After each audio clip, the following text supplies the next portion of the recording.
everyone, good morning ပါဒီ vlog လေးကတော့ခီရီရဲ့ the first day of school vlog လေးပဲဖြစ်ပါတယ်။ကျောင်းပထမဆုံးတက်ရမယ့်နေ့ဆိုတော့ခီရီမနေ့အစောကြီးထားရဆိုပေမဲ့လည်းအေးရတော့မဝဘူးပေါ့နော်။ရာသီဥတုကလည်းအရင်နေ့တော့မိုးတွေရွာနေတာပေါ့နော်။ဒါပေမဲ့အဲ့နေ့တော့ကတော့မိုးမရွာခဲ့ပါဘူး။ပြီးတော့ရာသီဥတုကောင်းတယ်လို့တော့ပြောရမယ်ပေါ့နော်။ပြီးရင်တော့ခီရီရင်မိုးချိုးပြီးတော့ကျောင်းဝတ်စုံလဲလိုက်ပါ။ကျောင်းလည်းပတ်သက်ပြီးတော့ခီရီပြောရမယ်ဆိုလို့ရှိရင်တော့ခီရီရဲ့ comment ဒီမှာပေါ့နော်။မမခီရီကျောင်းပြောင်းသွားပြီလားအရင်ကျောင်းမတက်တာလားဆိုပြီးမေးထားတဲ့သူလေးဒီ school uniform တွေ့လို့ရှိရင်သိမယ်လို့ထင်ပါတယ်။နောက်တော့ဒါခီရီကျောင်းသွားဖို့တော့ပေါ့နော်တနခါလိမ့်ပညာလောက်တာပဲဖြစ်ပါတယ်။ခီရီလိမ့်ပြရဟာဘာလဲတော့တိချာမသိဘူးခီရီအခုမှစမ်းသုံးနေတော့မဟုတ်လို့ဒါပေမဲ့လည်းအစင်တော့ပြပါတယ်။ပြီးရင်တော့ခီအပေါ်ကနေတနခါထပ်လိမ့်လိုက်တယ်ပေါ့နော်။ဘာလို့တနခါမလိမ့်မနဲ့ကြာတိတ်ပြီးအစင်မပြေဘူးလို့ခံစားရလို့လိမ့်လိုက်ပါတယ်။ဒါတော့ခီပေါ့ပေါ့ပါဆိုးနေနှခမ်းကြီးအစီပေါ့နော်။ပြီးရင်တော့ခီငကက်ဝတ်ပါတယ်။ငကက်ကတော့ကြောင်တက်မှပဲဝတ်မယ်ဆိုပြီးတက်တကူထားလို့အဲ့ဒါလေးအခုမှပဲတက်ဖြစ်တာပါ။ဒါဆိုရင်တော့ခီအကုန်လုံးတော့ပြင်ဆင်လို့ပြီးတော့ပါပြီရှင်။ချမတော့ခင်နာခီရုပ်ကဒီလိုဖြစ်နေရပါ။ကျောင်းရောက်ပြီးခဏနေရနေရုပ်ကလုံးဝစုပ်တီးသုတ်ပဲဖြစ်သွားပါတယ်။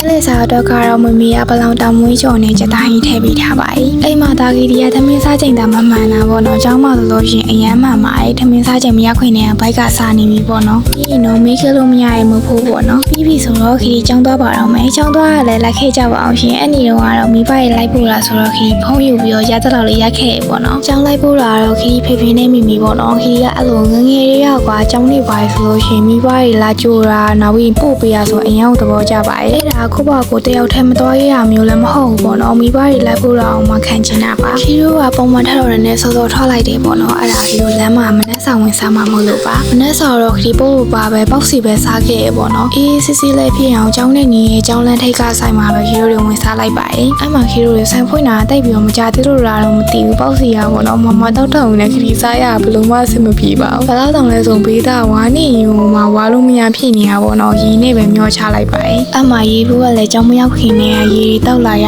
ဆိုတော့ကျောင်းလဲရအောင်ရေကူကတော့ပဲရေချမ်းပါတော့ပြီးရင်တော့ကျောင်းကိုကျောင်းလန်းထိပ်ကနေပြီးတော့ဖေဖေမေမေနဲ့တူတူလမ်းလျှောက်ပြီးတော့ပဲသွားလိုက်ပါတယ်ဒါကတော့ခီအမှကျောင်းရောက်သွားပြီဆိုတော့ဒီအထိပဲရိုက်ထားဖြစ်လိုက်တယ်ပေါ့နော်နောက်ထပ်အနေနဲ့ဗီဒီယိုအဆက်ကတော့ခီကျောင်းတက်ခဲ့တဲ့ဒီ9ရက်တပတ်အတွင်းမှာပေါ့နော်ရခဲ့တဲ့လက်ဆောင်လေးပါခီကိုမှတ်မိပြီးတော့လမ်းနှုတ်ဆက်ကြတဲ့မိမိလေးအားလုံးကိုလည်းခီဘက်ကနေကျေးဇူးများကြီးတင်ပါတယ်ရှင်အခုပြပေးနေရတော့ခီကိုမိမိလေးနဲ့လက်ဆောင်ပေးထားတဲ့ပစ္စည်းလေးပါမိမိလေးကိုလည်းကျေးဇူးများကြီးတင်ပါတယ်ဟုတ်တယ်လေခီကိုလာကျွေးကြရပေါ့နော်အဲ့ဒါအကြောင်းခီတခါတည်းစားလိုက်လို့ခုံဝါးနဲ့ဗီဒီယိုထဲမပါတော့တာပါရှင်ခီကိုလက်ဆောင်ပေးထားတဲ့ပစ္စည်းလေးတွေကိုလည်းခီတေချာလေးတန်ဖိုးထားပါမယ်ဒီမှာဆိုလို့ရှိရင်လည်းစတစ်ကာတွေနဲ့တခြားပေါ့နော်ခီချင်းတွေရောနောက်တော့ရင်တိုးလေးတွေလည်းပါရပေါ့နော်ဒီဟန်ချင်းလေးဆိုလို့ရှိရင်လည်းခီတော်တော်လေးသဘောကျပါတယ်ပုံမှန်ဆိုလို့ရှိရင်လည်းခီရဟန်ချင်းဝတ်နေကြဆိုတော့အကုန်လုံးလည်းသိပြီးပြီဆိုတော့လေခီကိုအပေးပြီးတော့အခုလိုမျိုးလာနှုတ်ဆက်ပေးကြမိမိလေးအားလုံးလည်းခီဘက်ကနေကျေးဇူးများတင်ပါတယ်ရှင်အခုလိုကြည့်ရှုပေးကြလို့လည်းအားလုံးကျေးဇူးများတင်ပါတယ်နောက်ထပ်ဗီဒီယိုလေးမှာပြန်တွေ့ပါမယ်ဘိုင်ဘိုင်